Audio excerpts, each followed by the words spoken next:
Okay,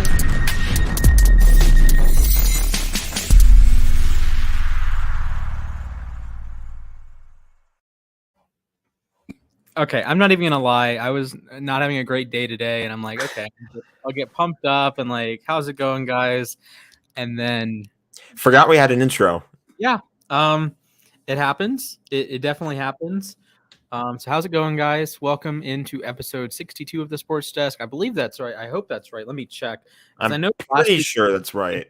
I didn't post the number because I just forgot what it was, and I was too focused on seeing if I was available to post. Let's see. Yeah, I didn't do it on last week's show.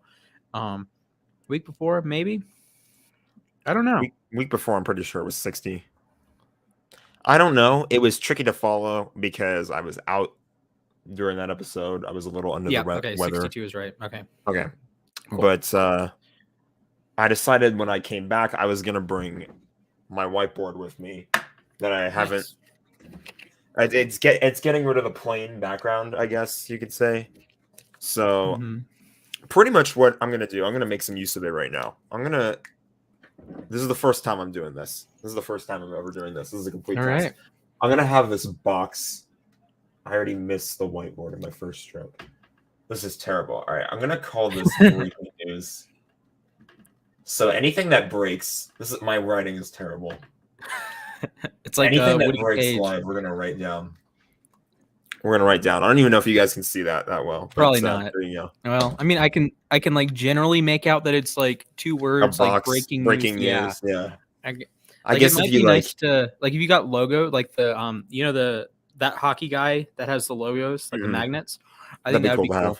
I need magnets. Cool. And when I was in Indy, I got an NBA set of these. So I have the baseball ones here, the hockey ones around the door, and the football ones on the door. So I did not bring the NBA ones back here because I'm moving out in 2 months, but it's the thought that counts. So welcome in, everyone. We have a jam-packed show today. And as always, let's start off with some hot takes.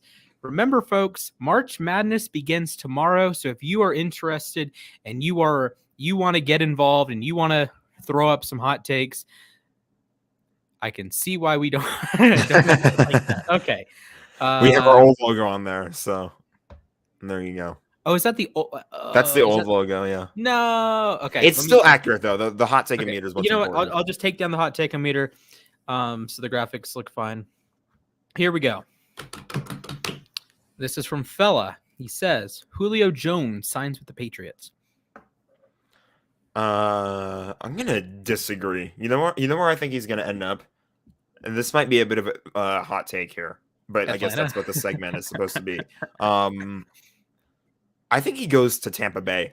Ooh. I think he's a replacement for what's his name? Godwin. Brown? Oh, Godwin's back. Oh, Godwin's back? Okay. Yeah, Antonio Brown then, I guess.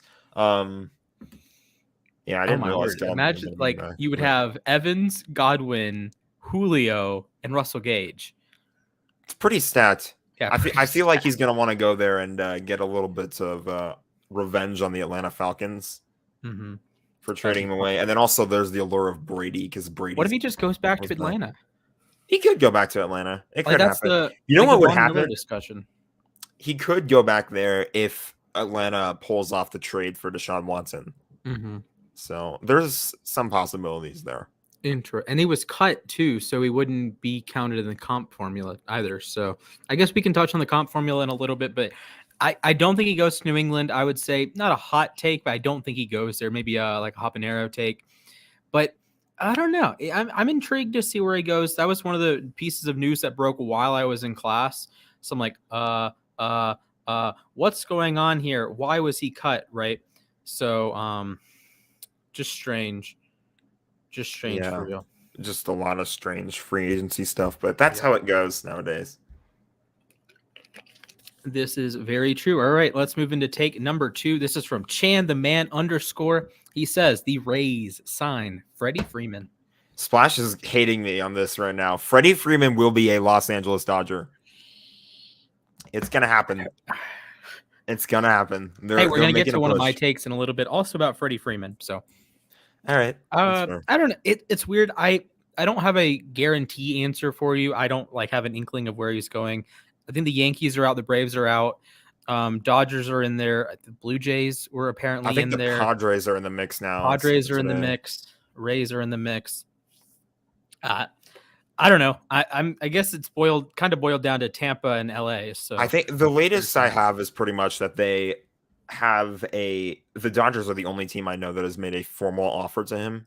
Mm-hmm. I don't know if anybody else has or hasn't. That's just what I've heard. Do you know what the offer is? No. Because what I know multi-year. is that, that's what I know.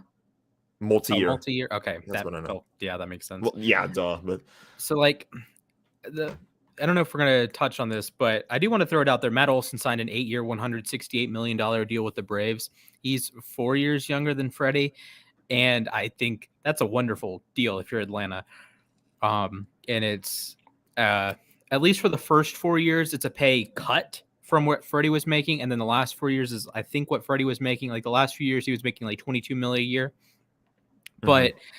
So for the first few seasons of Olsen's deal, it's not 22. And then the last couple of years, it is 22. So it's like 22, 22, 22, 22, whatnot. So I think the Braves, as much as I don't want to see Freddie wear Dodger blue, I think the Braves had a good thought process there.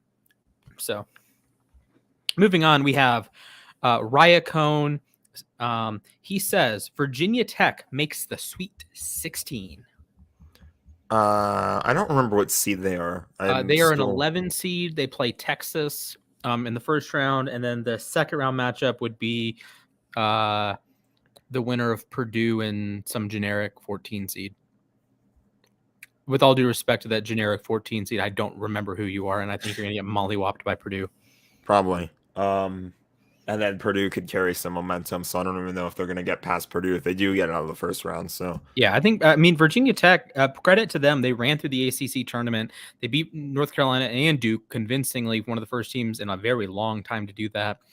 But I don't think they're better than Texas, but I don't trust Texas. That's one of the weird games that I was talking to Jake about this. That the difficulty in a March Madness bracket is not picking the upsets. Like that's the easy part. The hard part is picking these darn 8-9 games, 7-10 games, 6-11 games that Virginia Tech is a 1-point underdog here, right? There's about a 50% chance they win, right? Or you look at other places in the bracket. Michigan is a 2.5-point favorite as an 11 seed. That doesn't happen ever.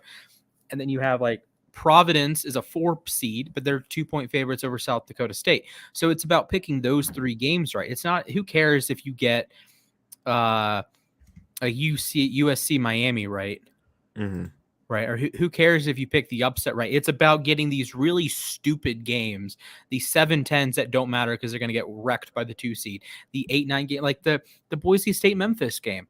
Memphis is favored. Boise State's a higher seed. That game does not matter at all because Gonzaga probably wins in the next round anyways. So to me, that's the difficulty in filling out these March Madness brackets that, you can get like, Arizona can go to the Final Four. That's fine. Gonzaga to the Final Four. That's fine. Maybe Baylor loses early, but it's about those random 8-9 matchups that you screw up and those 7-10 matchups that you screw up. That's why it's so difficult to have a perfect bracket. Right. If you ever had a perfect bracket, let us know. The answer is probably no. But yeah, actually, I got a story for you. It's gonna be 2 truths and a lie. Let me quickly 2 truths and a lie with Splash. Yeah. Okay. 2 truths and a lie. March Madness edition. All right. So number 1, I correctly picked Dayton to go to the Elite 8 in 2014. Number 2, I had a bracket that correctly predicted UMBC, the 16 seed, to beat Virginia. Prediction 3, I correctly predicted Loyola Chicago to go to the Final Four in 2018. So 2 of those are truth. 1 of those is false. Pick the one that's false. The second one. I'm going to go with the second one only because of how just random it was.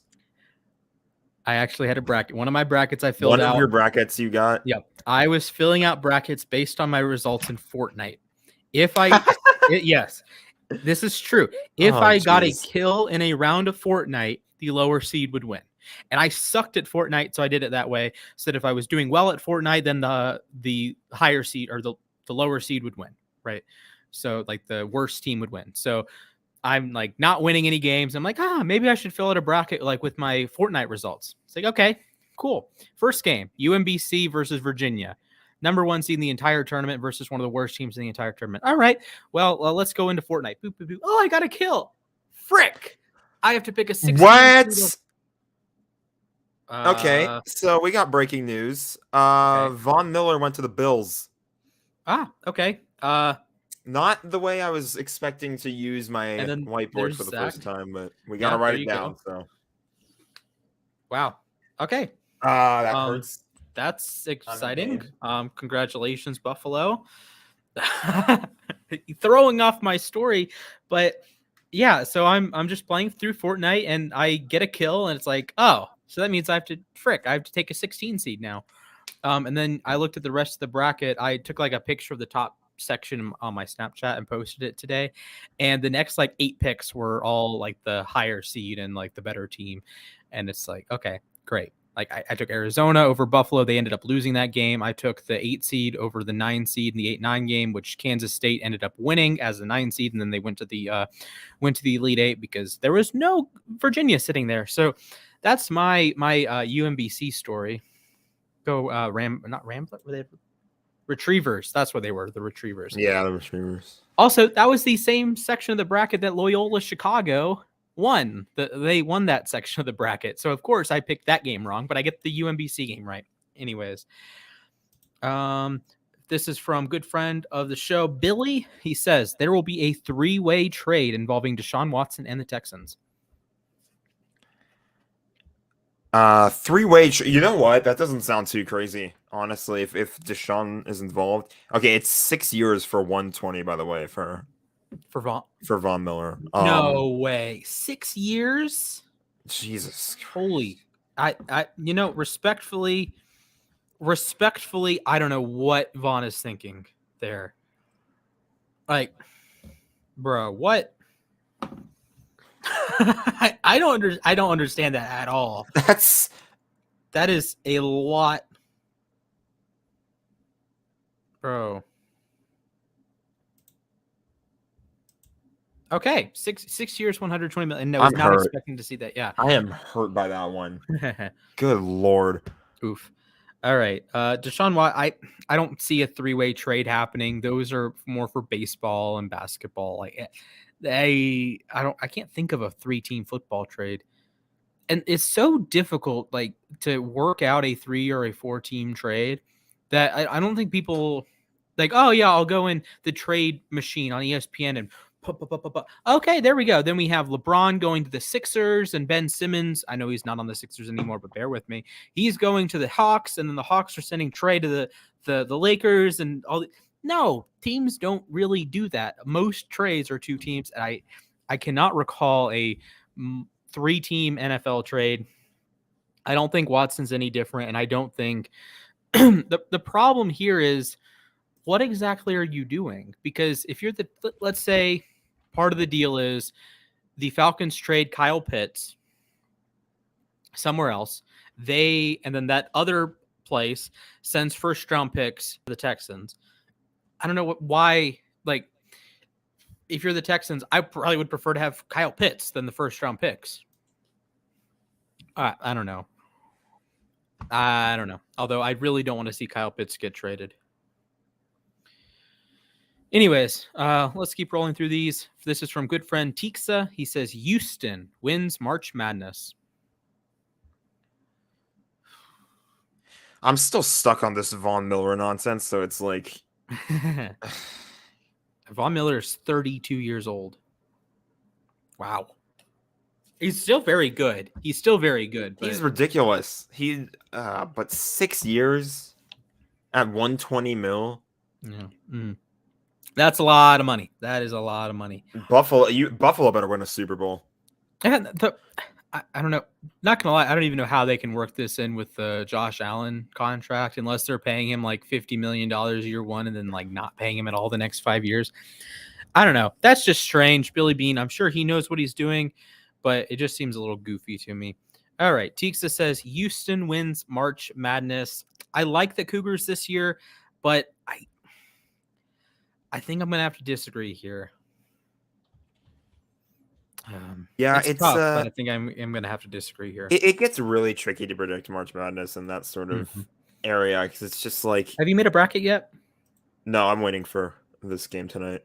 Darn. Okay, speaking of this game tonight, Zach and I will be live breaking down Rutgers, Notre Dame as it happens. We will be giving you bracket tips. Do you want to take that 12 seed over the 5 seed? You probably shouldn't. Do you want to take that 13 seed over the 4 seed? You probably should take South Dakota State. Do you want to take other upsets? What do you make of this Virginia Tech run? What do you make of Miami as a 10 seed? What do you make of Davidson as a 10? What do you make of Murray State as a 7? Are they underseeded? Are they overseeded? Can San Francisco beat them? We will answer all of your questions live tonight while we watch Rutgers Notre Dame, and I procrastinate on more homework.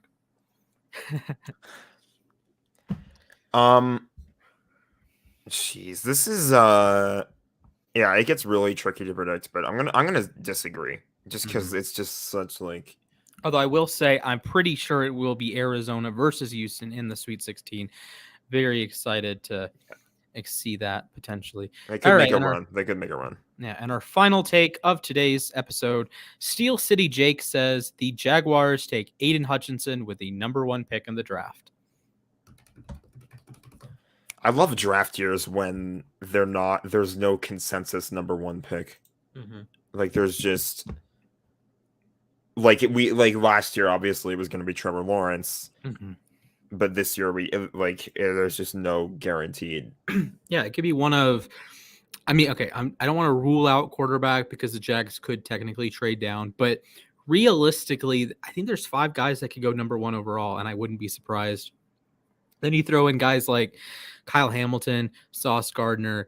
So there's really, I don't know. I'll give you 8 options. You have Hutchinson and Thibodeau, the edges. And I guess Trayvon Walker has thrown his name into that hat too. Apparently there's some teams that like him more than Hutchinson and Thibodeau.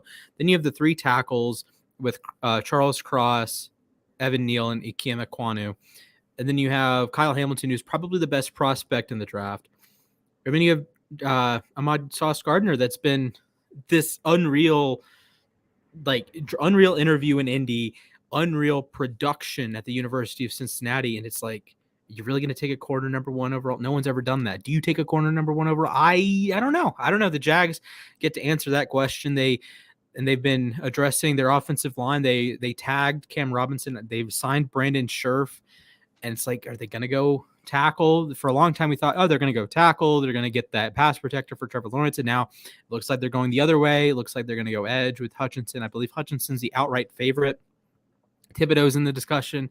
Trayvon, if the Jaguars take Trayvon Walker #1 overall, I have an issue with that, but that's a story for another time. So I think Hutchinson's a fair bet at this point. Sure. I don't know if that wraps us up. I'm pretty sure you said that was the last one. That'll wrap us up for today. So if you want to get involved next week, make sure you post them as takes in the uSTADIUM app. I'm wearing the hat. We are representing them right above me and right here, right above me too. So boom, boom, boom. So again, make sure you like the stream, subscribe to the channel, follow us on Twitter and Instagram for more great content. We've been pushing out tons and tons of stuff. Here comes another one. Oh, we have more breaking news. More Bills. Now it's OJ Howard to the Buffalo Bills. Wow. Haven't gotten any details on that. I made this box way too small. Here's what we're gonna do. We're gonna erase the bottom of this. Hold up. Wait a minute. Wait. So this Vaughn deal is $17.5 million a year for the first 5 years. That doesn't mathematically add up. Are you really going to pay him $25 million a year in years 5 and year 6? I'm just Lord. The box. There's no boundaries here anymore. We live on the edge, I guess. What is it? What on earth?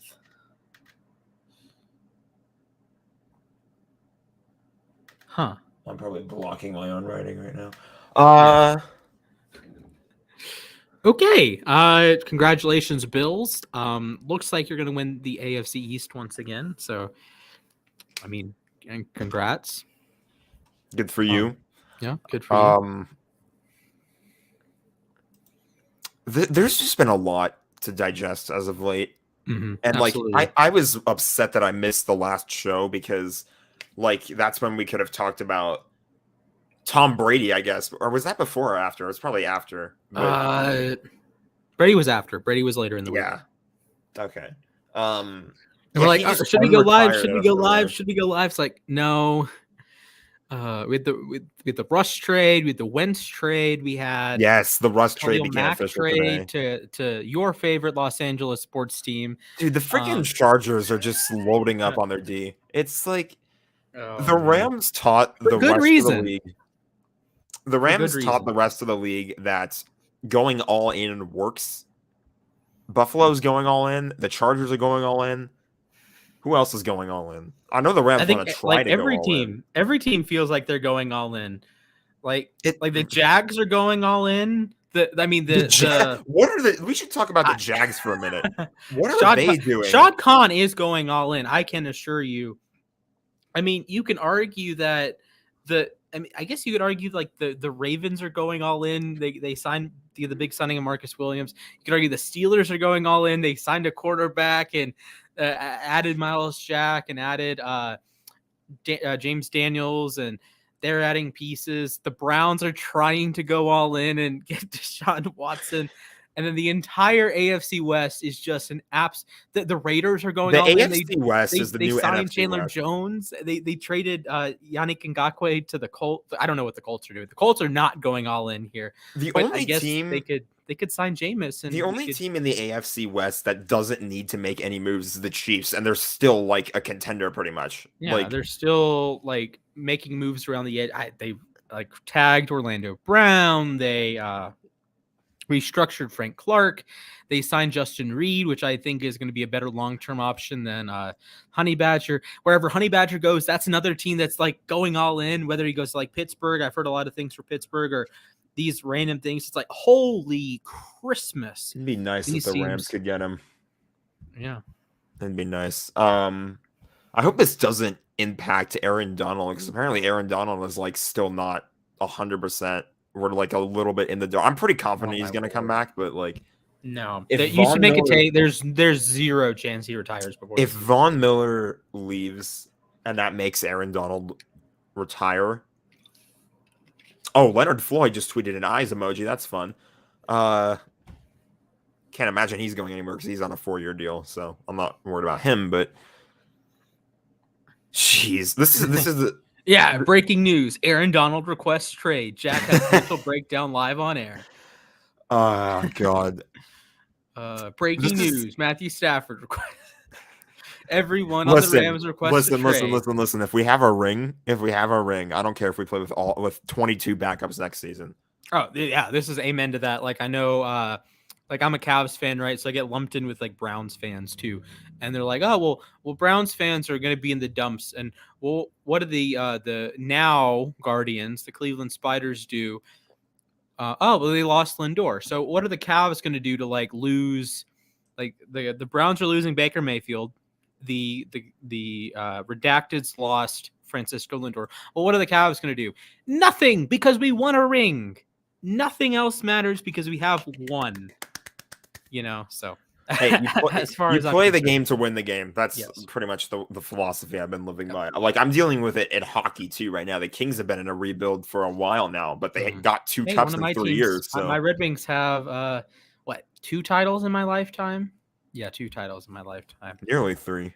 There was that weird set of like 2008, 2009 when the Red Wings and I almost said Steelers, the Penguins were in the final. When Marion Hosta just swapped sides and lost both times. Won in 2010 with the Hawks. My favorite story of all of that is the Penguins. So like the tradition is, I know this has nothing to do with NFL, but like the tradition is basically like you don't touch the trophy. Mm-hmm. When you win the conference championship, you don't touch the trophy that you get because you want to win the Stanley Cup. Mm-hmm. So the Penguins didn't touch the trophy in 2008. They lost the Stanley Cup final. They touched the trophy in 2009, and they won it. And ever since then, like Sidney Crosby and like Marc-Andre Fleury have just been like, go get that trophy. And then like the Vegas Golden Knights touched the Western Conference trophy. in the 2018. in 2018. Yeah. So, and they lost. So, I guess I don't know. It's just tradition. It's weird. Who knows? Who knows? Are there any signings in particular that you want to touch on, or are we just going to do some like large scale sort of deals? I sort of had like a large scale in mind, but like if there's any specific ones we can touch on. Yeah, I don't think there's nothing. Okay, well, we'll touch on the Russell Wilson trade, not a signing, but I think that is probably the biggest balance of power shift. I guess Brady coming back is a pretty sizable counter shift the other direction. I what do you, let me give you this. What do you think affected a team's Super Bowl chances more? Russell getting traded to Denver or Brady returning to the Bucs? Which team was helped out the most by the move? I want to say it was the. I mean, either way, you're looking at like a really massive upgrade at quarterback because like that's where my mind is going. Is you have if the Seahawks, not the Seahawks, the Broncos don't make the trade, who's their starter? I don't even know if it's Drew Lock all year long. Yeah. So and then I guess the same question. I guess it looked like it was going to be Blaine Gabbert or somebody at Tampa, which I mean, who the hell knows? Like, it's probably not going to end well. I haven't seen him play pretty well as of late.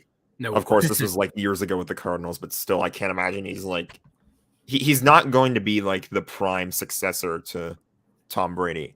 I don't think Blaine Gabbert ever had an NFL prime. Let's just put it that way. Yeah. Maybe I don't know. Maybe he's like Rich Gannon and turns into a two-time All-Pro in his late 30s. I mean, we don't know. We just Hey, I mean, Andrew Whitworth played at a high level until he was 40, so he did. I don't know, and he retired. Also, yes, he did retire. So big shout out to Andrew Whitworth. There's a guy on the app that said, "Oh, is he a first ballot Hall of Famer?" And I'm just thinking, do you know what the Hall of Fame means? And I'm sure Jack's over here like, yes, of course he's a first ballot Hall of Famer. Duh. My first thought when I saw that was, is the sky blue? I'll just put it that way. Whoa. You think he's a first ballot Hall of Famer? Yeah, I think so. I can't agree with you there. It's close though, only because like Bengals. I don't even like they have like I don't think of Whitworth as like a Hall of Fame caliber tackle. I think he's a very good tackle, but I don't think he's on that same tier of like some of his division mates over the years, like Ogden and Joe Thomas. Those guys are like inner circle Hall of Famers. I think, Whitworth is a very good tackle and he's on that like Hall of Very Good track. But you look back at his career and he was only, quote unquote, only a 4-time Pro Bowler, which you'd expect a Hall of Fame tackle to make it more often. And it's not even like a quarterback thing that you can have. There's 6 Hall of Fame quarterbacks active at a time or whatever. But I don't know. I don't see it with Whitworth. I think he's a great player, but I think I think there's other tackles that I would take over him. There's a solid argument for Tyron Smith over him. That Trent Williams historically might be better than Whitworth. I don't know. That one's like, even Jack Conklin has made 2 All-Pro teams. Like that's my concern, that if you're looking at it from like a Pro Bowl and All-Pro team, like Tyron Smith, 8 Pro Bowls, was on the Hall of Fame or the all 2000s team, all 2010s team, sorry, 2-time All-Pro. Trent Williams has made the last 2 All-Pros teams, I believe. No, I guess just this last one. So he's a 9-time Pro Bowler, has made it 9 years in a row, or 8 out of 9. Yeah. 9 out of 10 years. He missed an entire season. Totally forgot about that. Like, even I don't know. I don't think Whitworth is a Hall of Famer. I think he's very close, but I don't think he's a Hall of Famer. And then like even Bakhtiari, he like got in at least 1 All-Pro, might be 2. Yeah, David Bakhtiari is a 2-time All-Pro. Like, what's stopping? And he has 3 more second-team All-Pros. Like, what's stopping Bakhtiari from making one more All-Pro team, and all of a sudden he jumps over Whitworth all time? Okay. I think you can have a fair debate though about it, only because like they also tend to look at career accomplishments, and Mm-hmm. I think it happened in like such a short span for Von Miller. Or Von Miller. I keep seeing Von Oh, Miller's Vaughn name is a Hall of everywhere. Famer. Yes, He is a if you Hall want of to argue Famer, that. Yeah, unquestionably, 100%. that one's a first ballot. We're talking Whitworth. Jeez, my mind. That's what free agency has done to my brain. We're going all over the place. But Whitworth he pretty much changed. He was a huge factor in completely changing the trajectory of the Rams, and in doing so, he won a Super Bowl and he won Walter Payton Man of the Year. Granted, that's for off the field things, but still, it's Right. like the NFL is not going to just look past that. That's fair. So I think he gets a look. I think he definitely gets. Yeah, I mean, I'm not saying he sucks or anything. I'm just, like, he's going to be a guy that is going to be a finalist.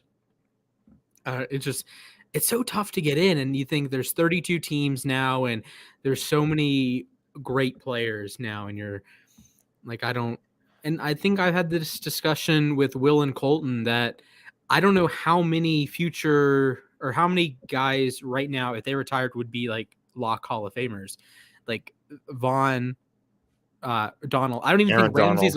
I don't think Ramsey's a lock Hall of Famer yet. I'm not calling Ramsey a lock.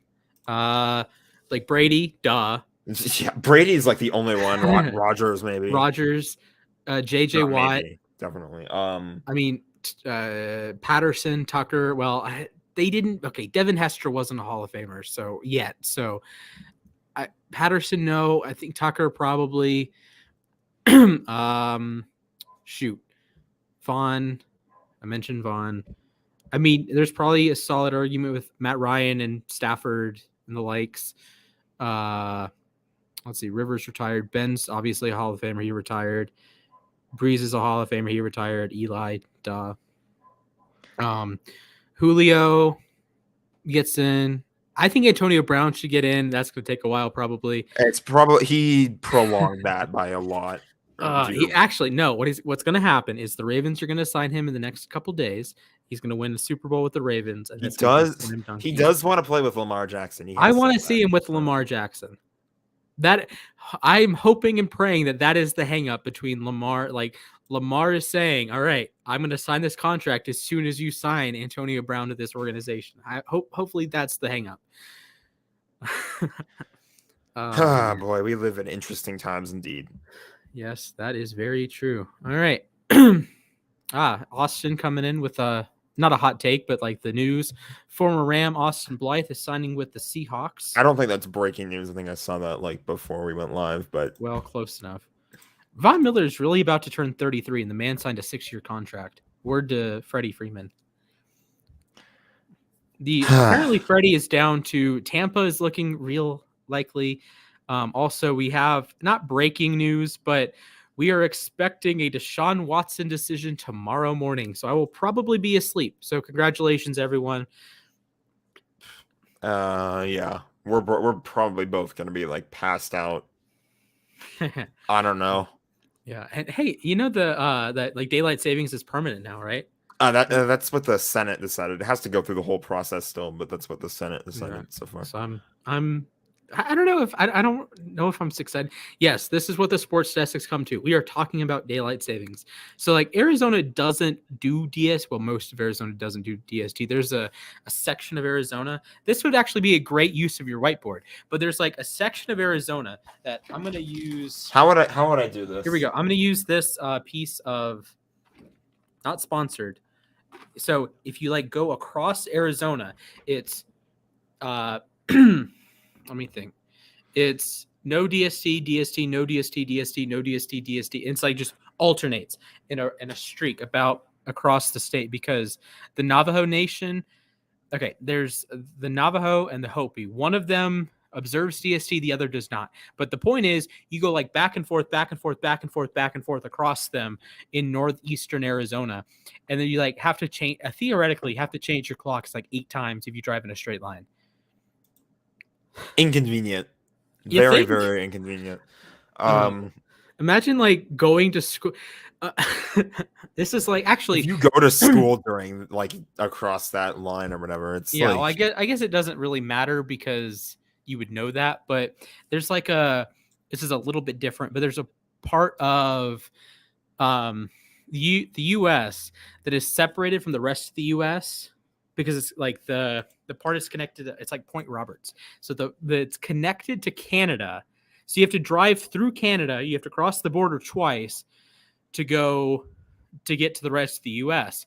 But the problem is there's an elementary school in like Point Roberts, right? So you can just stay there. But if you're in middle school or high school, you have to cross the Canadian American border twice just to go to high school. Imagine you're like driving to school and you and it's forget like your just book like bag, and and you're yeah, you're holding it. screwed now because you have to cross the border. Cross borders 4 times if you forget your book bag. Oh, Gotta love geez. the weird conversations. All right. What's up? So I have a list of just like notable signings from the first 2 days. I guess I can touch on that list really quick. All right, sounds good. Oh, this would have been a great topic to do thumbs up, thumbs down on. It would have actually. We could have done like thumbs up on free agency signings or whatnot. Von Miller, thumbs down. I'm double thumbs angry. down. I guess we could do that anyways. So if you just go through the signings, we could. Yeah, I could go. I'll go through. We could do like. Oh wait, okay. Let me grab my whiteboard. 1 second. Splash is the whiteboard, ladies and gents. I could pretty much go through the list that I put out recently.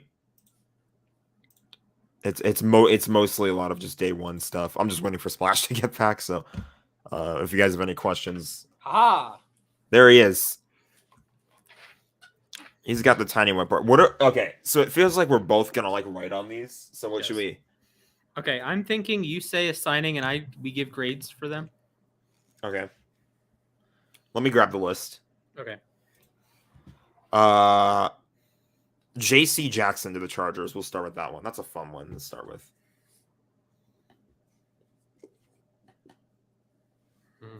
Dang, I got to write this like huge so you can see it. So do I. Yeah. Okay. Are you ready? I'm ready. Go. B+. I'm gonna get rid of the breaking news because it's just gonna break and then no one can read it anyway. And it's just making me sad after Von Miller left. I give this signing. We're talking J.C. Jackson. I give this one. I'm gonna give it a B. I'm gonna give it a B. I like it. I like it. I think he's joining a pretty loaded team. Let's be real. I just think there's a little bit more that needs to be proved. Obviously, everybody's saying on paper the Chargers are like elite, like they look really good, and they do. In fairness, they do. But we have to keep in mind they haven't proven anything yet. Well, I mean, you could have had the same argument last year with the Rams when they got. That's the argument that I had. Tampa when they got Brady. That's the weird thing with the NFL the last few years that you have this conversation of, oh well, they haven't done anything yet. Well, the Chiefs, like just spontaneously popped up out of nowhere, right? Mm-hmm. The Rams, same thing. Bucks, same thing. Niners, even the same thing. You know, they went to the Super Bowl 54 and just boop, we're there. Yeah, if you would like to follow along in the comments, yeah. Professor Jack. He says he feels like he's in a Zoom class. Yeah, that's where we're at now. If you'd like to follow along, just drop the name and say your grade. Like, I don't know, let's say you think the Von Miller signing is an A++. Drop it in the comments. We will read all of your comments. So who is player numero dos? Let's go with a fun one. Let's do CJ Uzomah to the New York Jets. All right. Go. I can't really hide mine, so you give that an A-. I'm gonna agree with you. I'm gonna A- this one. Yeah, I think you get a really good receiving threat. The cliche is like, who's a rookie quarterback or sophomore quarterbacks? Who's a young quarterback's best friend? It's the tight end every single time. And I think that's kind of a really smart decision from Joe Douglas and the Jets to go out and get a starting caliber tight end. You looked at the team the last few years, the Jets haven't really had a threat at the tight end position since Austin Seferian and Jenkins. Even Chris Herndon was meh. Mm-hmm. Although, do you remember the time that Frankie said that Chris Herndon was better than Mark Andrews? Did he say that? Yes, he tagged me. I don't remember if it was in the workplace or on uSTADIUM, but he tagged me and he said he'd rather have Chris Herndon than Mark Andrews, and I absolutely lit him up for it.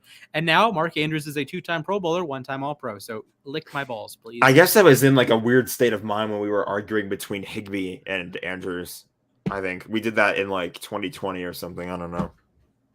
That seems like a weird argument to have because Andrews Andrews is just at a certain point. I'm taking Andrews, by the way. I love Higbee, but I'm taking Andrews. Multiple tiers above. Higbee's a good player, but Andrews is at the bare minimum a top 3 or 4 tight end. Yeah, for even sure. last year. All right, signing numero 3. What's a good one? What's a really okay? I guess we can laugh at the Jaguars. Christian Kirk. I'm gonna use a different color. You can go ahead and reveal whenever. I'm gonna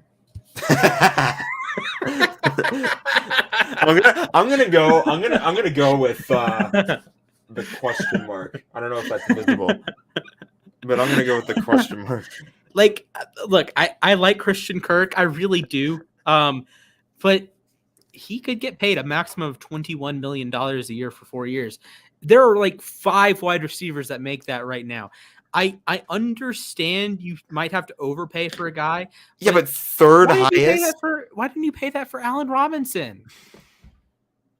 He's the third highest paid receiver in the league now because of that deal. I don't get that one. That one was why are you doing this, Shad Khan? This is just why. And then you cut one of your actual good players in Miles Jack and let him go to the Steelers, of course. What are we saying? J.D. McKissick now may change his mind again. Oh, didn't he already sign? Wait, what? Or I guess he didn't sign because hold the phone. Okay, so he originally signed with Buffalo, right? And then Washington cleared up some cap space for him. And now he's thinking what? I don't know. I don't want to make decisions for other men, particularly about their money, but make a decision, please, and stick with it. Okay. Let's go with another fun one. We have Randy Gregory to the Denver Broncos. Actually, I saw this one coming. I have something fun that I'm going to do for this one. We're going to try our third color here. All right. Cowboys legend, Randy Gregory, by the way. Yes. I'm going to go A+. I really liked it. I'm going to go with a U-turn because that's what he made. But this is an I get what you're going for. This is an A and a plus. Nice. So, yeah, some art skills there. But yeah, I love that signing. I think it's great for Denver. I mean, I don't want to say he's better than Von Miller, but I think it's a better value than Von Miller is at this point. I think for sure. You definitely pair. He's an alpha. I would say he's an alpha pass rusher, at least like a 1.5. Like a tier 1.5 pass rusher. He's not like a Watt, but he's very good. I think that's a great move. And maybe you get Bradley Chubb to remember how to rush the passer. And, hey, maybe you make some progress from there. So I think I like it more for the Broncos, too, because it's just you're adding more and more to this Broncos team that looks like they're legitimately going to contend now. Like with Russell Wilson in the fold. Like it's just... Mm-hmm. And now I totally understand why on TV shows when they do the grades, they already have the cards with the grades. They don't write them out manually because it's really hard to see unless you can move the camera. Actually, I guess I could technically set my camera up somewhere else and have a zoom in version, but oh well. All right, player numero cuatro. Drew Lock posted the statement for Seattle. Drew Lock, A+++. Yes, for sure. All right, I'm gonna go bias here. We're gonna go with the Rams signing Brian Allen. It's 3 years at $24 million. I write my number out or write my letter out, and I realize I have to write it like much bigger. Yeah. Okay. Ready? Go. I'm doing mine right now. I think it's a Give it B minus. I think you have to retain your guys after you win the Super Bowl, or at least try to retain your guys, but maybe a little bit of an overpay. Like, he's fine, but he's not Ragnow or Kelsey or Humphrey. He's not, but I give it an A only because his performance last season was unexpectedly ridiculous. He should not have played as strong as he did based on what he did in 2019. He ended up getting benched for Austin Blythe, and I understand, Austin. You say you would have rather kept Corbett. I totally get that. I probably would have held on to him as well. But the center is the guy snapping the ball to the quarterback, so I kind of place a tiny little bit more value there. And of course, you guys don't have a pick until the end of the third round. Yeah. Anyway, so you had to lock him up. Yeah, you can't even take a. I could have left. If we were talking about Joe Noteboom, I would have left that A up, though. I love the Joe Noteboom signing. He played exceptional when he had to replace Whitworth a couple times this year. So that was solid. Hey, we could even do this for baseball signings if you wanted to mix it up. We could. Let's do a couple more. We'll do a Ravens one. You're gonna really like this. We'll go with Marcus Williams to the Ravens. Remember to write the big letter. Yes. Go for it. Ready? Look, okay, I know you're going to see this as biased if you're watching this. I get that. And you go back and look at anything I wrote about Marcus Williams before he was a member of the Baltimore Ravens, and it was nothing but glowing reviews. He was if he wasn't in several of my team of the weeks, I don't actually recall if he was, because there were a couple defensive backs that would have awesome stretches, but they didn't have one particular game that, oh yeah, Marcus Williams here. But he was always in consideration for my teams of the week. He ended up being my number 3 safety in my all splash team. He was one of the silver safeties. The only guys I had above him were Javon Holland and Kevin Byard. So I think very highly of Marcus Williams. I know he had to play against the Vikings. I know he had to play against the George Kittle play. And I know he had the play against Dallas this year that he didn't tackle Tony Pollard. I get that. But every single safety in the NFL has several plays that they look absolutely stupid on. You guys remember when Minkah Fitzpatrick got stiff-armed into the ground by Kyle Juszczyk? No, yes. You probably don't. Right? He should, because that play looked like an absolute moron, but it was a week 3 game. The Steelers missed the playoffs. Who cares? So Marcus Williams has happened to be in some of those big games, and yes, he has one of the biggest errors in the history of the NFL. But also Russell Wilson does too, but you don't think about Russell Wilson. Tom Brady blew a Super Bowl. That doesn't matter, right? Listen, the important thing to keep in mind here is that throwing a pass on the 1-yard line can work, because Matthew Stafford did it with Cooper Kupp, and that's all I have to say about that. Okay. Wow. Coming in with a fuego. It works. It can work. Did I grade it? I said A. Oh, okay. We'll do one last one. Okay. What's a fun one?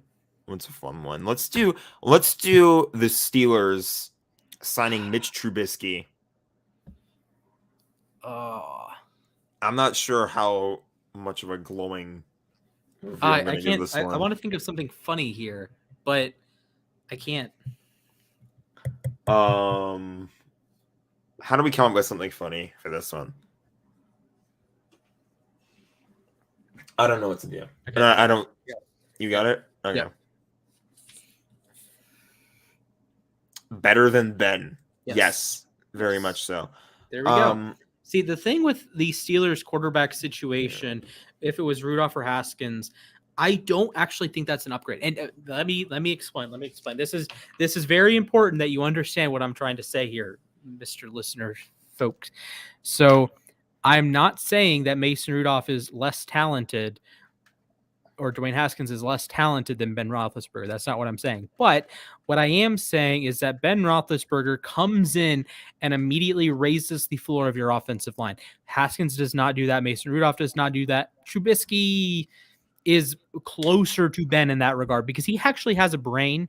But regardless, I think Ben covered up a lot of warts on the offense. Yeah, he sucked. I'm aware that he sucked. He was, would throw ducks all over the field, and he had some horrendous interceptions. I get He that. threw ducks all over the field, even though his backup was Duck Hodges for a little Correct. while. But the key was he was not getting sacked a lot, and he was getting the ball out quickly. He was playing in the rhythm of the offense. So was it limited upside? Yes. But Ben took away a lot of the really, really awful stuff, at least like half of the awful stuff that like Mahomes gets in trouble for, Lamar gets in trouble for, Russ gets in trouble for, Watson gets in trouble for when you hold on to the ball too long and you're running around and you kind of screw yourself over. Ben wasn't doing that. Ben, like Brady, was just, boom, boom, boom, boom, boom. All of those completions? No. Is he relying overly on yards after the catch? Yes. But that was like a solid piece of information. Frankie, you thought the Jets were going to get Vaughn. Oh my Lord. My. See, that one doesn't make any sense with the timeline. Like Vaughn is 32. You just signed Carl Lawson last year and you have a top 10 pick. You're probably going to use one of them on edge, 2 top 10 picks. You're probably going to use one of them on edge. What's his Michael Palace? Apparently wants you to take Trayvon Walker at 4, which would be fascinating. I like Trayvon Walker. I don't like him that much. Like I'd be happy with him at 14, maybe a little early, but what? Well, like from a football standpoint, it's a good move, but you like think about it. Like he played the first 9 years of his career, 10 years of his career in Denver. It's not like he's used to the cold. He's used to goofy altitude. He's used to goofy weather, goofy wind, snow, stuff like that. So yeah. I don't know. I think it makes sense to play in Buffalo. Okay. Oh, in division. Yeah, makes sense. Yeah. Okay. That's fair. That's fair. So Frankie, what's your favorite Jets signing? I really liked the Laken Tomlinson one, although I did have to post on the app that now it's time for Laken Tomlinson to become the most overrated player in the NFL, which is not necessarily wrong, but I will say I predicted him to have like a breakout season last year and have a huge year with the Niners, and he did. He didn't happen to be as last year was so screwy because Zach Martin was god tier, right? Lindstrom was very good. Mason was very good.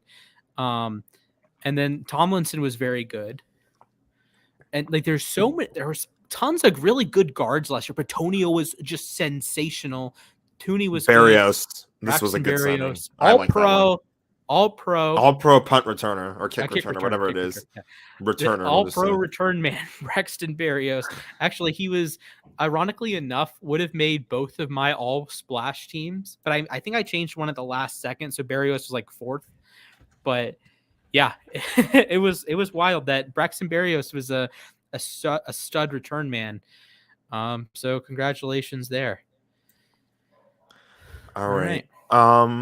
We still need a downhill running back to take advantage of maulers like Tomlinson and Becton. I think that's fair. I need you guys to figure out Becton because I remember last year I posted a list from ESPN. It was like the top 10 tackles, right? And I think Becton was like number 6 or something, which I think is totally egregious and was a fireable offense. But I get what they're saying in that he is a devastating run blocker and he's worked on his pass protection. He just has to be on the field and, provide those lanes in the run game and, pass protect for Zach Wilson. And that if you're Zach Wilson, I think the most important thing you need is Mekhi Becton to get his head screwed on properly and get all of his problems worked out, injury issues, weight issues. I don't care what the issues are. If he gets those worked out, you have a stud left tackle, you have a stud left guard, even though I didn't think it was the greatest pick at the time. He's still a great player, AVT, Elijah Vera Tucker. Solid center. You bring in Tomlinson at right guard. George Fant. Have you guys retained George Fant? A solid enough right tackle option. Maybe you draft a guy in the 1st or 2nd round because you have all those great picks. And I think you have a really nice offensive line, and that helps out. Vaughn for 6 years is, I think, a low-key disaster. I don't get the point in the 6 years. If I'm Vaughn, I would have probably gone for like 2 or 3 years, and maybe you – or even like a bunch of 1-year deals, and you're just kind of like mercenary trying to win ring number 3. Eating up so much cap too, I feel like. And we have breaking news.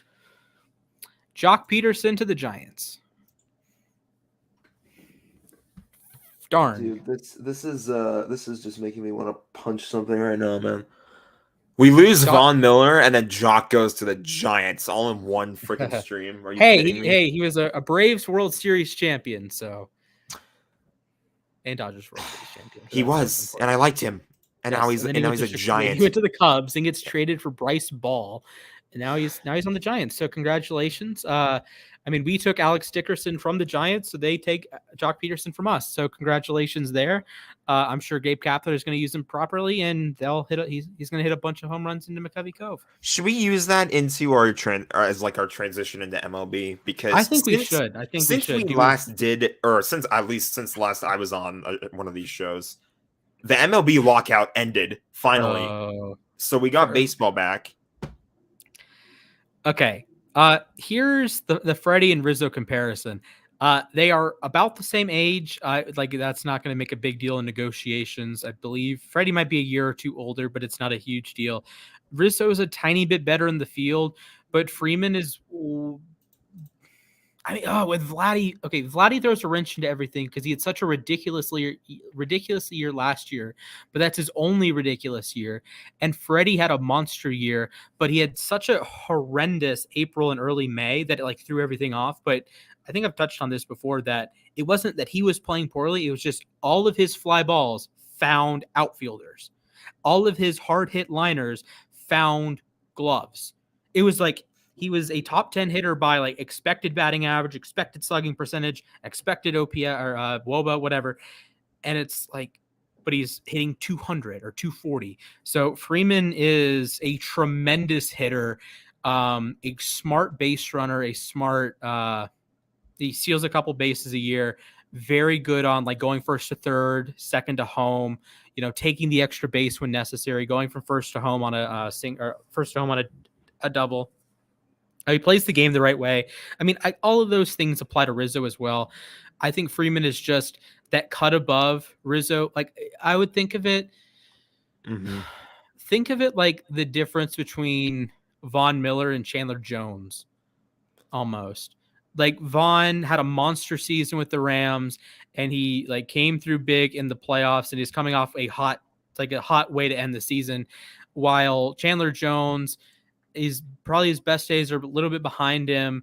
Freddie is better, not like I don't think he's a monster.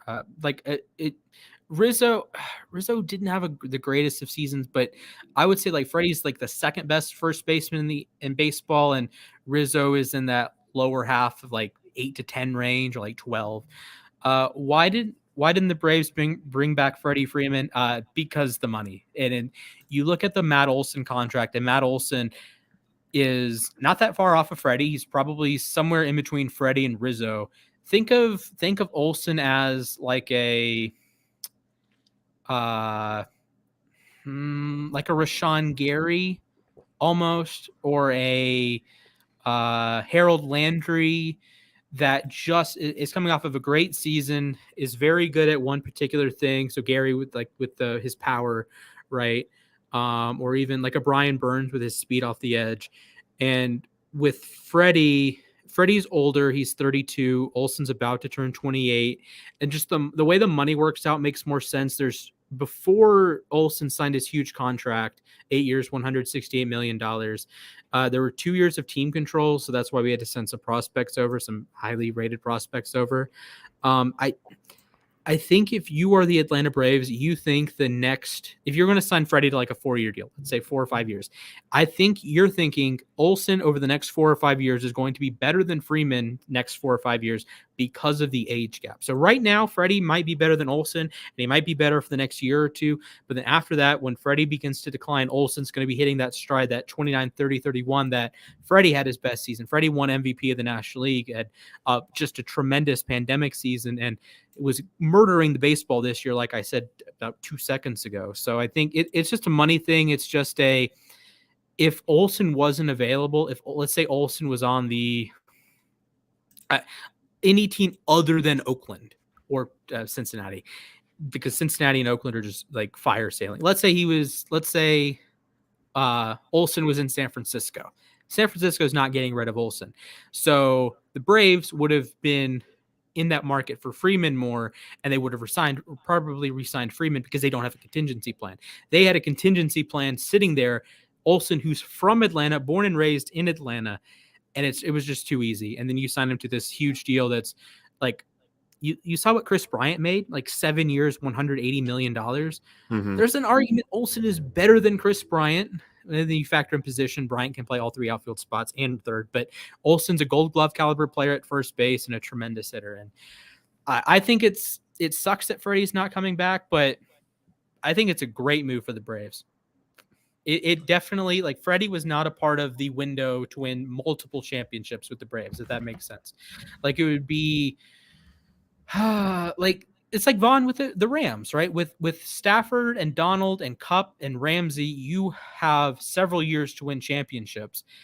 Vaughn is 32. He's a little bit out of that window, right? Or like the Chiefs. If the Chiefs had Von Miller or Tyrann Mathieu, the Chiefs aren't going to prioritize Tyrann Mathieu. They're going to bring in Justin Reed. That's a perfect comparison, actually. So think of Freddie as like Honey Badger, and think of Matt Olson as Justin Reed. So there's like a little bit of a dip in play, but you think that second guy is going to come in and produce more. He's going to be a little bit cheaper. He's younger. So that is a great comparison. And he fits in more in line with what your window is, like with Patrick Mahomes and what the Braves have with Acuna and Albies and Dansby and co. I think it's a brilliant move. It is a brilliant move for the Braves. It sucks to see Freddie go, but I think I would give it an A+. I would give it an A+. All right. There's our Freeman and Rizzo comparison. What's another like major move that's happened? I'm trying to think here because it's been a little Schwarber bit. To the Phillies. I think that was this morning. Rodon to the Giants. That was a very good move.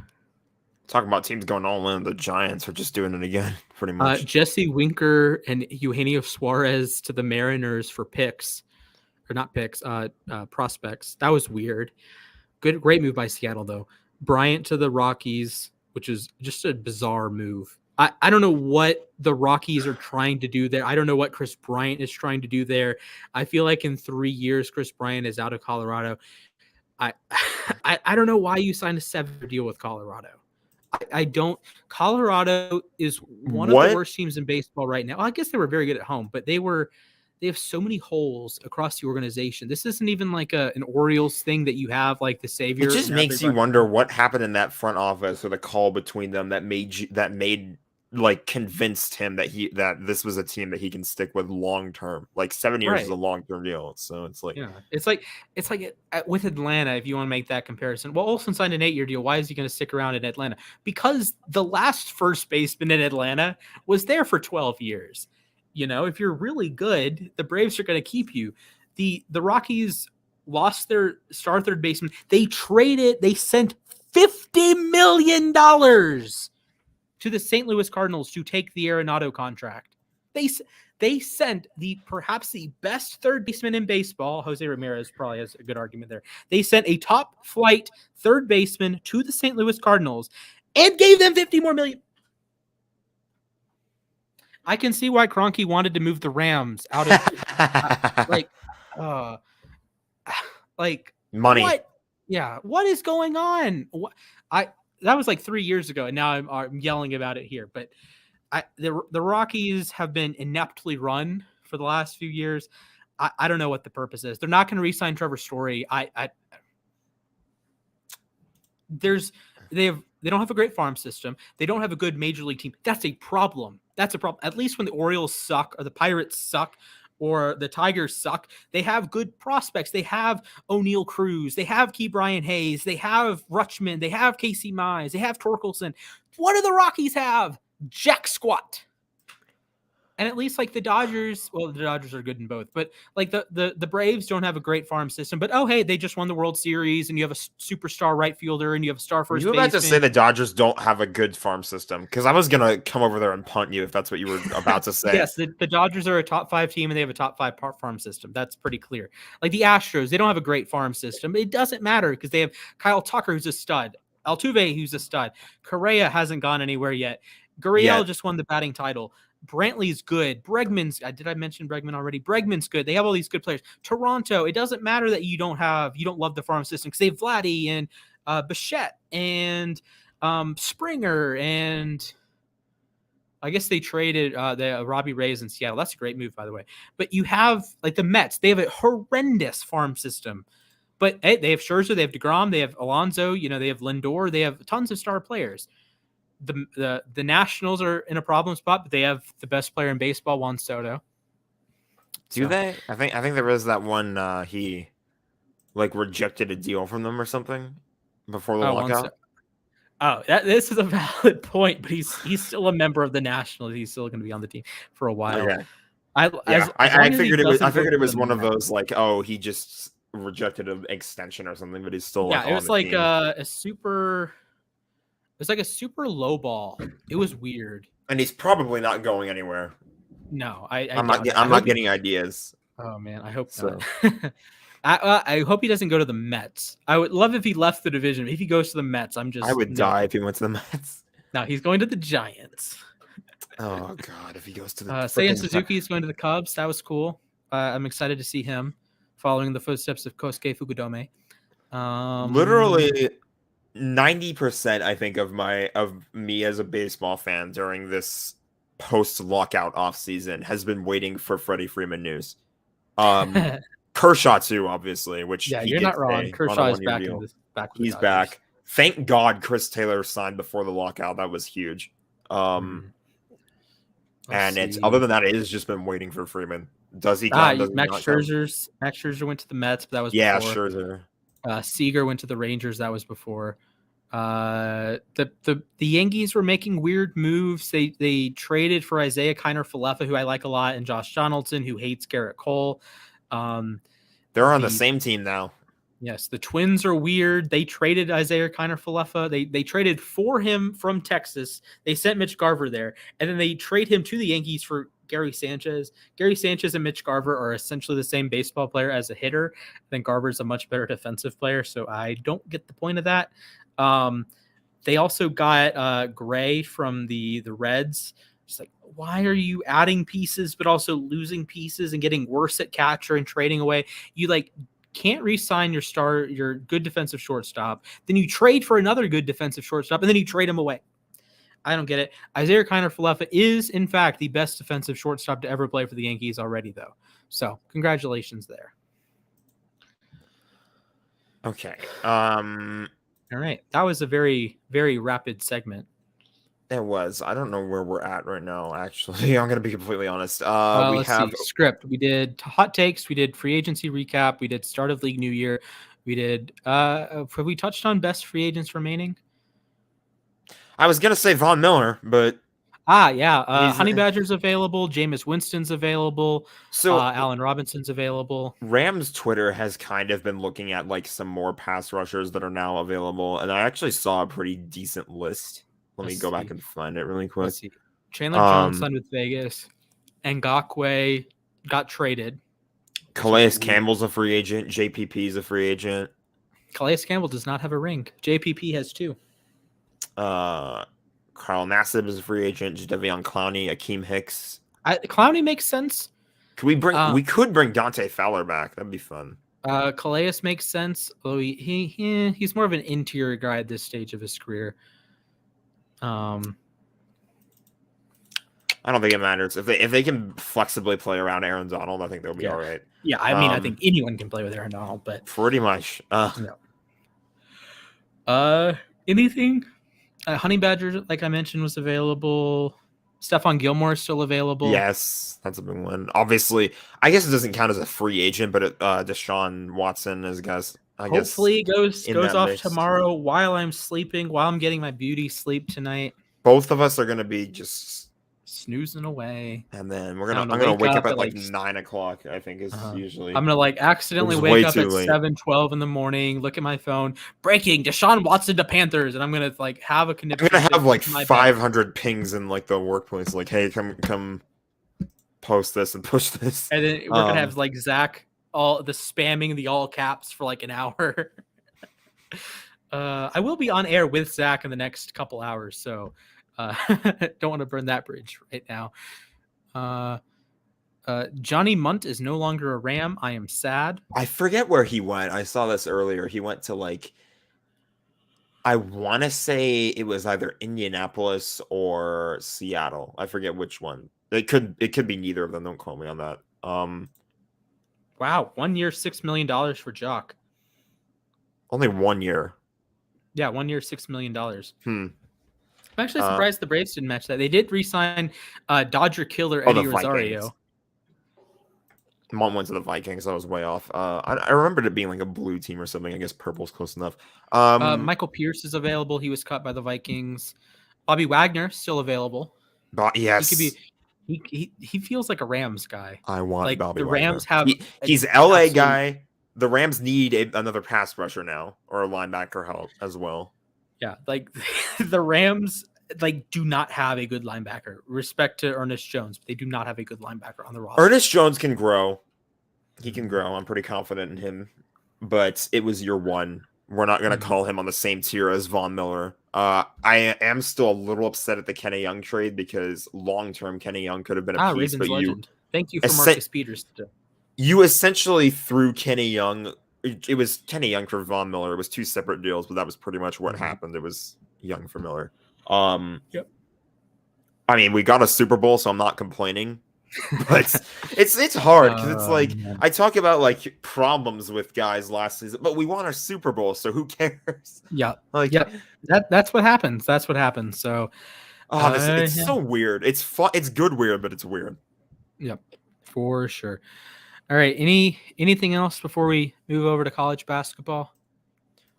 I don't know. I think we pretty much touched on everything that wasn't. I think you should do a bracket live. I could maybe hop on the show that you guys are doing after the. Okay, that works. After the game ends, I want to wait until that game ends, but like I could come on near like the end of the fourth quarter or something and. All right. Fill out my bracket. Yeah, sounds good. We will keep you updated there. So if you want to tune into a big March Madness preview, you can either check out the show that Jake and I did on Monday. We picked every game, all 63 of them. We picked every game. We went through some odds. We went through players to watch. We went through like seeds to watch, draft strategies, bracket filling strategies, how to maximize your points. If you want to win your March Madness pool, go check that video out for Monday. Or you can tune in a couple hours from now. I'm trying to do the mental math. About an hour and a half from now, Zach and I will be live during Rutgers, Notre Dame. We're going to watch that game, break that down, but also who are you going to pick in that bracket? What are the upsets you want to take? We posted as an app together, like the group of us, we posted 10 yesterday. South Dakota State, Jacksonville State is a 15 seed. Colgate, word to Frankie. We throw in New Mexico State over my UConn Huskies. Don't want that to happen. University of Miami, San Francisco, so on and so forth. A lot of fun matchups, so make sure you tune in tonight for that show. And with that said, you want to hop into some thumbs up, thumbs down? Yes, let's do that. So let me pull up the page really fast. We decided that in honor of thumbs up, thumbs down, or of March Madness, thumbs up, thumbs down would be. Hold on, let me pull that up. It would be. What am I trying? I'm clicking the wrong screen. We're gonna do Final Four logos. Is what I'm trying to say. Let me just pull that up really fast. Shout out once again to my favorite website ever, sportslogos.net. We'll just look at them one by one. So these are all the men's Final Four logos. Oh boy. We could do the women's next week too, I guess, if we wanted to. But... Oh, that's a good one. All right, let's go. I've never seen this before. I think that's pretty spiffy. I'd go one thumbs up. I'd go one, yeah. That's pretty clean. Solid. Nothing too fancy about it. I can use arrow keys on this, by the way, now, so I can just easily navigate through all of them. This is. I think that's kind of cool. This is a clean. I'm gonna thumbs up this one too. Yeah, I agree. Thumbs up. That's a pretty clean one. 81 filled up. I like the creative ones right out of the gate. Like and then we're gonna get like the equivalent of like those Super Bowl logos the last 10 years. Right. This is another good one. I like it. Honestly like. I think I'll give it a thumbs up. It's really creative with the net like being part of the trumpet. That's really cool. Next up, I think this might be my first thumbs down. New Mexico is where this one took place. Okay, I don't like the font of the all the black font. It looks like a Transformers font, honestly. It's like the design in the New Mexico logo is beautiful. Yes, but if you just separated the text from it, I'll go half. If you just if you move it, like NCAA above it and championship below it and have the basketball in the middle, like if the Suns wore that, I know they're in Arizona, not New Mexico. Please don't at me.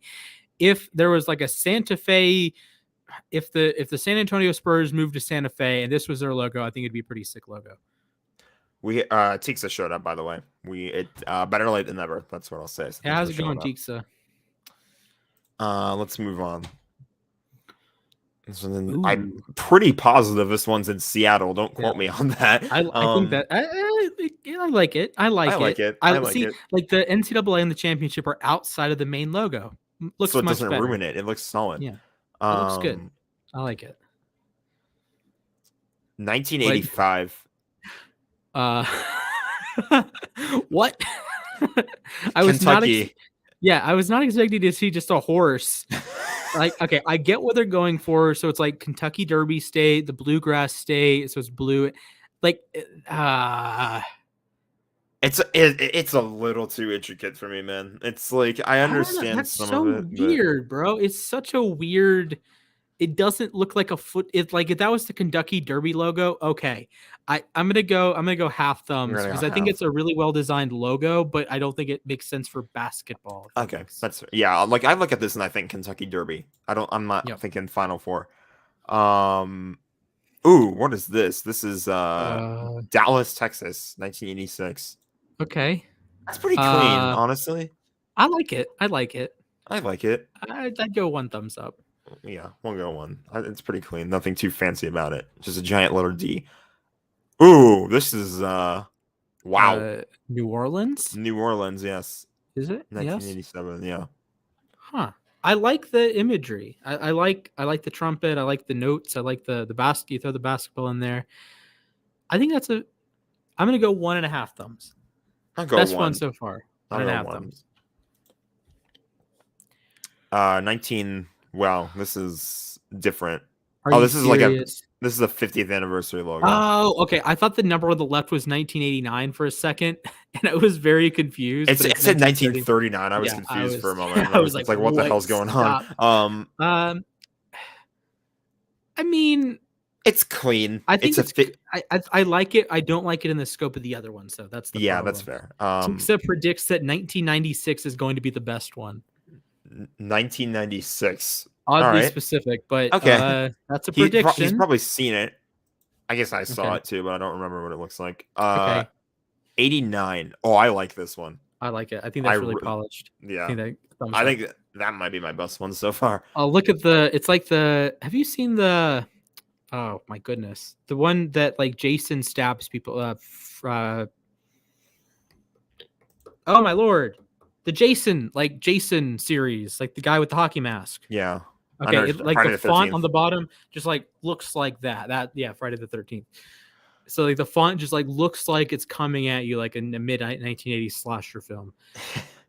This one looks like like when you get a bottle of water and it's not like Desean or Aquafina. And it's like the local brand. It's like Mountain Glacier water. Crystal Geyser. Something like that. Yeah. This looks like Crystal Geyser water. I'm gonna have to give this one a thumbs down. I think it's too generic. Like the mountain is cool, really, but it's like generic. NCAA Final Four 1990 with the. That looks like something you would put on a patch, I guess, or something. But it seems a cool patch to me. All right, I'm gonna give it a half. I don't think it's bad enough to be thumbs down, but that's fair. Oh boy, this one throws the Final Four text at you. See, this is another one like the Jason movies. Like it just throws everything at you. I don't understand the basketball in the middle. That I feel like if the looks like it doesn't match the like the rest of the logo is like 3D, and then you just slap a 2D ball in the middle of it.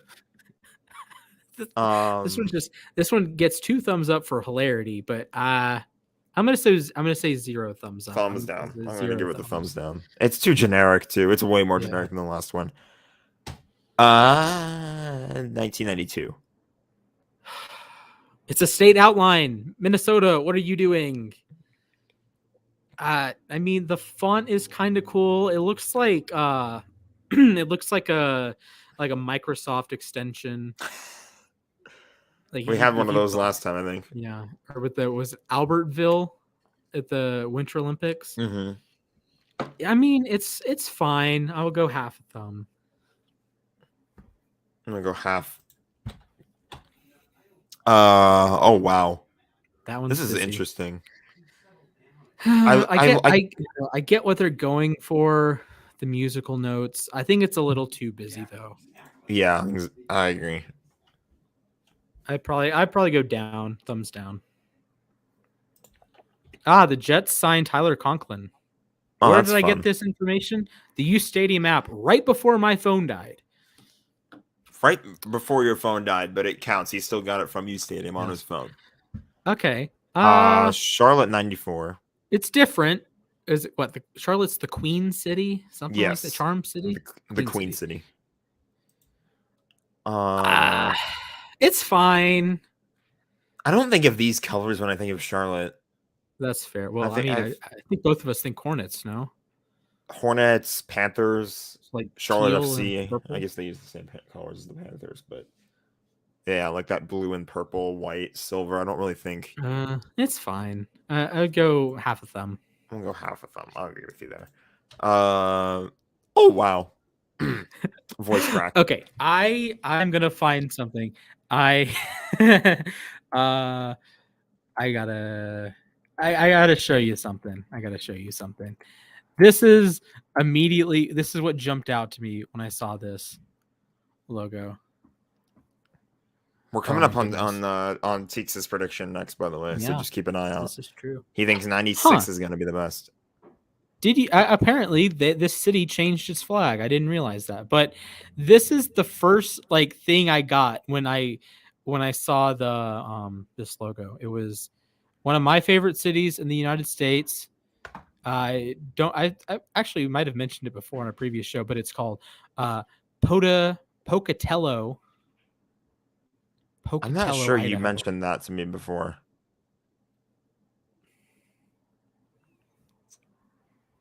This is like the vibes I got from the this is no longer their city flag, thankfully, but yeah, that's what I immediately thought of. So let's go back to I don't like it. It's a little it jumped out at me at first, but it's a little too very detailed. 90s-y for yeah. me. And it's almost it's too 90s-y. I'm gonna go one thumbs down.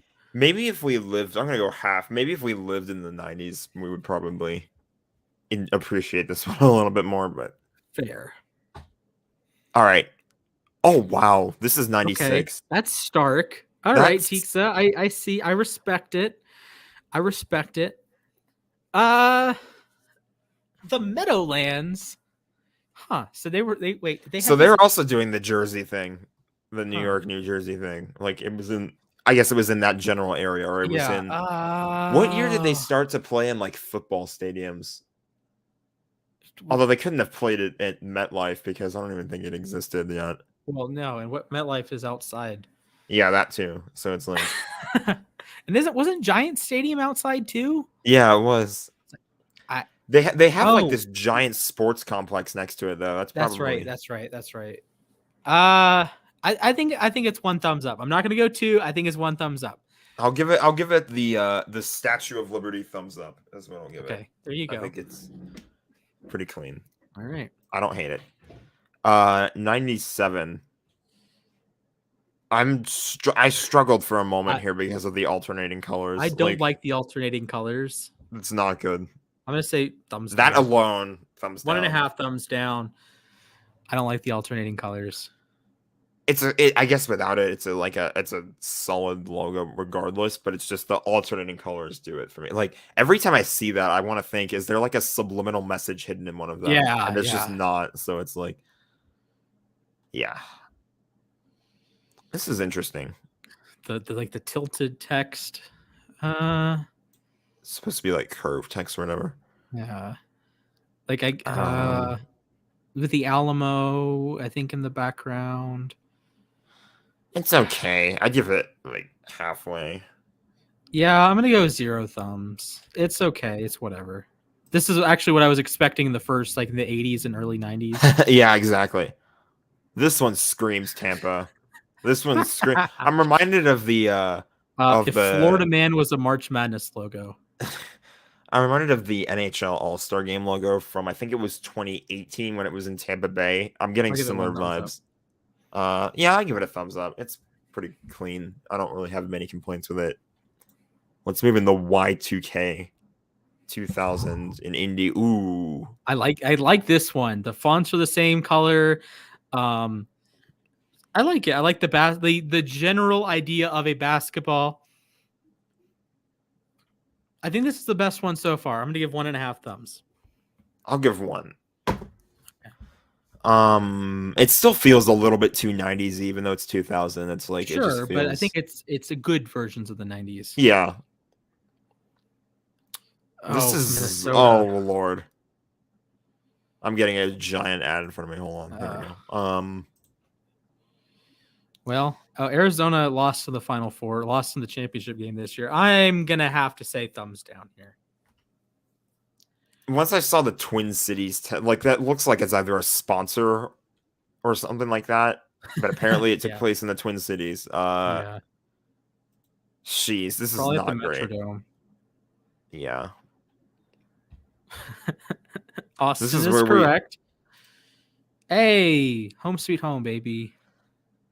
This is where we have I think we're on to like, I don't want to say templated logos, but we get the final, like we start getting like that sort of Final Four text like stacked on top of each other and whatnot. I like using the peach as the basketball as yes, well. That's a very clever touch. I think this is 1 thumbs up. And I'm also very sad that March Madness was canceled in 2020, which was going to be hosted in Atlanta. Unfortunate. Yes. Interesting New Orleans Final Four logo. I like this. I think it almost looks like a women's tournament logo. I know they're in New Orleans every couple of years. I don't know. I think this is definitely more interesting than the ones to come. I like it. I think it's 1 thumbs up. Yeah, I give it a 1 thumbs up. It's fun. It pops for sure. It's like it pops out. Oh yeah, and next week you said we can do the NCAA Women's Final Four. Yeah, that'd be fun. Okay, 2004. Go Huskies. I have to thumbs down. Like the lowercase text is just not doing it. Like I feel like this is something like I type text and just add a million outlines to it, and then like add more text that I don't have outlines to. Like outlines don't always work. Mm-hmm. 1 thumbs down. And it's just like a generic font and whatnot. I'm not a fan of this one. 2003. This is clean. Yeah, I like you get the gateway arch in there. You get the basketball is like the O is a little tacky. And it's just like, at least with the one in Atlanta, it like fit. But this is like the color doesn't match. Slapped in the mouth. Although I will say, I think you could kind of interpret it as like the arc of a shot. Like it looks like you're throwing the ball, and then it's like. I feel like that makes it worse. Yeah. The thumbs down. Know. Thumbs down. I made you thumbs down. I'm gonna go half. I think it's clean, but it could be fixed up a little bit more. Honestly, same thing here. It just looks so basic. It's clean, but it looks basic. Like you expect. It doesn't look like a Final Four logo. The Final Four is supposed to be good basketball. This looks like you got Photoshop for the first time. Who's that one player you hate all the time? And I was like talking about George. Him. No, he was on the Lakers. Was it Drummond? Oh yes, yeah, Mr. 0 IQ Drummond. This is like if you took 6 of him, or like not 6 of him, 10 of them, just had 5 versus 5 between them all. So yes, this looks like a YMCA logo. No, I jokes aside, I give it a half And double thumbs. it's like it's like you expect more out of it is all. Like it's clean, but you expect more out of it. Yep. 2007. Oh, that's nice. Yes, the peach. Anytime you can use peaches, double With thumbs Atlanta. up. You're giving that a double thumbs up? Yeah, double thumbs up. I think that's the best one so far. Yeah, I'm gonna agree with you honestly, because it's clean, it's solid, and it like does its job. Like you see that, you expect something big out of it. There's no like basketball just slapped in on it. Yeah, exactly. Oh, I do like this one. Word to Mario Chalmers. I do like this one. This is fun. You get the hat. You get the belt. Yeah, it looks like a belt on the bottom. It's a belt, I think this is good. It's the same generic Final Four. I think this is 1 thumbs up. We'll give it 1. Detroit. Ooh, a Motor City. I like this actually. I like it too. I really like this. That I'm giving this a double thumbs up. I like what they did with the text. I think that the tire. I'm assuming that's a tire. Yeah, it's a nice touch. You have like the flames behind it. It's clean, but it's like, yeah, I'm a fan. Jeez, I really like what they did with the text. 2010 Indy, clean. It's fine. Would have been better if Butler had won that tournament, but I would go 0 thumbs here. Yeah, I'd give it a half. You know what's crazy? Like I follow college basketball the least out of the major 5. Well, sorry, hockey. I follow it the least out of the major 5 sports that I watch, but like I know the most about its history. It's just weird in a way. It's funny. Thumbs up, go Huskies. This is solid, even though it screams Houston Astros. It's pretty clean. I guess it's like a NASA interpretation or whatever. Yeah, I can see that. I like it. I like it. I don't hate it. It's pretty clean. I'll give it 1 thumb up. New Orleans 2012. I'm not liking this one as much as what it was in 2003, 2004. Yeah, the 2003 one was much better. This one, we're back to like just slapping a basketball in there. I don't like that font. I guess it fits for New Orleans, but I'm just not a fan of it. Thumbs down. Thumbs down. Ooh. I like this one. It's not as good as the 07 one, but I really like it. It's really smooth. The font makes sense. The Atlanta and the peachy color and the peach and the basketball is not slapped on there. It's in the background. I like it. 1 thumbs up. Thumb up for sure. 2014. Not Texas, North Texas. North Texas. And I'm guessing it's Cowboy Stadium or AT&T Stadium. It looks like it. Go Huskies. Very chrome. But yeah, this one is like giving me like NFL Super Bowl vibes. I'm gonna have to go thumbs down. I'm giving it thumbs down. It looks like you're slapping Jerry Jones all over this logo. Like it's just that's what I get from it. Just slapping a human. There's like this one is better than previous Indianapolis logos. I will give it that much. I will begrudgingly give it half a thumb. I'm gonna give it a thumb up, honestly. I think it's clean. I like it. It's again, the ball does feel tacky, but the rest of it, like you're being a little bit more generic or less generic. It's like a fast break. It's like a NASCAR logo. Yeah, it's in Indy. That's where the Brickyard is. Good point. Indianapolis Motor Speedway. So there you go. I think this one is really well made. It's less of like the 2011 was like just like snorted NASA. This one is like had a handshake with NASA. Yeah, I can agree. I can agree. 2017. I was never really that much of a fan when this one came out. Now it's solid enough. Looking back on it, it's pretty solid. I can't really say I like the colors. It screams Phoenix, Arizona at you. Like it really gives me that vibe. And like the sun is setting on the tournament and whatnot. So that's good imagery. 1 thumbs up. 1. 2018 San Antonio. This one is much more busy than I want it to be. I don't know what's going on here. Thumbs down. I don't know if like this is like the stripes and whatnot are supposed to be something or if it's just there just to be there. I prefer the one with the hat, the 2008. Yeah. Thumbs down. 2019 Minneapolis. Much better than the other Minneapolis. It's clean. It's clean. I think I'd go 1 thumbs up. Yeah, I'd go 1. I like some of the imagery going on here. In the arms of the angels. Of course, I'm guessing this tournament did not happen. Yes, this is the 2020 Atlanta one that did not take place. The logo, it's all right. It's okay. Maybe it's good that it didn't happen. 0 thumbs. I'm disappointed in you, Atlanta. I don't like that the text. It feels like it doesn't match. The Final Four text doesn't match the rest of the logo. Everything else is pretty clean though. So yeah, I'm gonna be with you. And no thumbs. In the arms. Indy. I don't remember seeing this logo ever, which is weird because I watched all of the games last year. But that's there's like some bracket in there. You have the 4 bracket. Stars. You know, you have the 4 white stars for the teams that won, the 4 blue stars for the regions. It feels too generic, though. That's my problem. I like the symmetry. Yeah, like I like the logo as a whole, but I think if you just changed Indianapolis to Minneapolis, Atlanta, Glendale, change Arlington, the colors around and whatnot, you could like easily reuse it. I think I don't know what this year's one is, but if it looks anywhere close to this, all of them get docked for it. So I will give it a thumbs up. But if I think next year's has the bracket on it. Oh boy. Or this year has the bracket on it, but it's like different in a way. Is this the last one available? No, we have that. Oh. We have this year's on it too. Okay. So I'm gonna give this one. I'm gonna give it a thumbs up for right now. Do you want to see the 2022 version?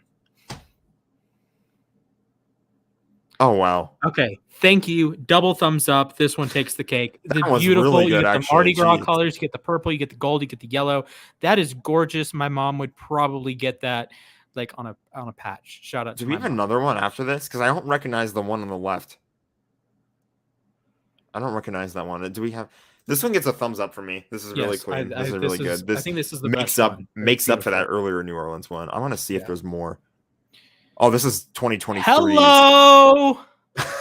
Wow. That is something. That is. Ooh boy. Oh man. Ooh boy. That one just. Two double thumbs up. Good work, NCAA. Hello, 2022 banger, 2023 banger. That's right. This is a banger. I like the hexagon. That's actually really clean. Yeah, I never thought I'd really be applauding anything from Houston, but I guess that makes up for 2021 as well. Like that one. Yeah. I'm comfortable giving that one a thumbs up now. Yeah, there you go. There you go. Any more? Wow. Because I know they picked the host city way out in advance. That was fun. That was fun. Was it as fun as Pocatello, Idaho? I don't know, but probably not. But we should. Oh wait, I got something for you. I'm gonna see if any news broke while we were. I don't think anything did though. Because my phone's dead. So done. I might make a take that the Rams trade one of their comp picks. I feel like they might do something like that. Okay, which one are we looking at here? All of them. Context? These are essentially state flags for Liberia. Okay, I'm curious if they like actually hired graphic designers for these. I like the one. This one is that it's just. That's like it's supposed to be a bridge or something. That's like that's hand. A flag. It's like a hand holding like a cup. What? Like a river. And then no disrespect, by the way. No disrespect to the people. This who one live is there, like trees in a mountain from Bomi County. And like you guys need better flags. I don't know if they've changed them. This one has a diamond in the middle and a tree. Just a random tree. They couldn't have made it symmetrical either. Like it had to be like one in the middle and one. Actually, I kind of like this one, even though the stripes are weird on the sides. This one is kind of cool. This one, is this like a zoomed out version of this one? I don't know. I don't know. This one looks like a salt shaker. think it's a lighthouse, but it's looks like a salt shaker. It looks like I drew a palm tree and a lighthouse in MS Paint. Yes, that's what that looks like. This one looks like the English flag, but with a green cross. Should I draw one of these? Maybe. Actually, wait. I know what we should do. For our next episode, you should recreate the NFL logos in MS Paint. Oh God, in MS Paint. It'd be fun to draw them by hand too. Like, yeah, actually. You remember when I did all those helmets? Yes. I remember that. And then I did all the logos at one point. Yeah. Poorly. Someone, was it Austin that did poorly drawn logos? No, that was me. That was me. Okay. I did poorly drawn. I just opened up an Instagram story and just drew. And you did AAF ones too, right? I did the AAF ones. Yeah, exactly. The Orlando Apollos one lives on forever. And I think was it Pace Not Chase that had the Jags logo? He wasn't even a Jags fan, but he had the Jags logo as his Abby for a long time. We should do that again. Because you have a bunch of different marker colors. Maybe you could have like a different one each show. I have 3 right now. Just 3. Just red, green, and blue. But like whatever shows up best on camera is what's getting used. So okay. That's fair. That's hilarious. Although I could probably use a thicker one at this point, let's be honest. But man. Anywho. Right. Good show. Funny topics today. Good time to be alive. Happy New Year, everyone. Happy NFL. New league year, that is. Yeah, happy new league year. All right. Thank you guys for watching. Make sure you like the stream. I caught that. Make sure you like the stream, subscribe to the channel, follow us for more excellent content on Twitter and Instagram. Jack has been plugging away on the Twitter. Henry has been plugging away on the Twitter. Alex has been plugging away on the Instagram. Nick is killing it as always. Frankie is killing it as always. Sending us bad jokes in the group chat, like John Harbaugh got traded for 2 first-round picks. That was so weird. I don't know why Zach is killing it. Henry's killing it on the NBA Instagram as well. And we've been, the YouTube is eating, the app is eating. So it's a great time to be alive. It's a great time to be in the uSTADIUM fam. Thank you guys for watching. Make sure you ring a ding ding, that Le'Veon bell, that notification bell, so you know when we go live with any piece of content, whether it's our show, whether it's the the Play Action podcast, which was aired right before us, whether it's the show that I'm about to do with Zach, which is college basketball night with uSTADIUM, and whatever you come to with the uSTADIUM brand, hit that like button. Thank you guys for watching. And Super Bowl champion Aaron Donald trains with knives. We'll see you next week. Von Miller does not trade with knives, though. Unfortunately, no.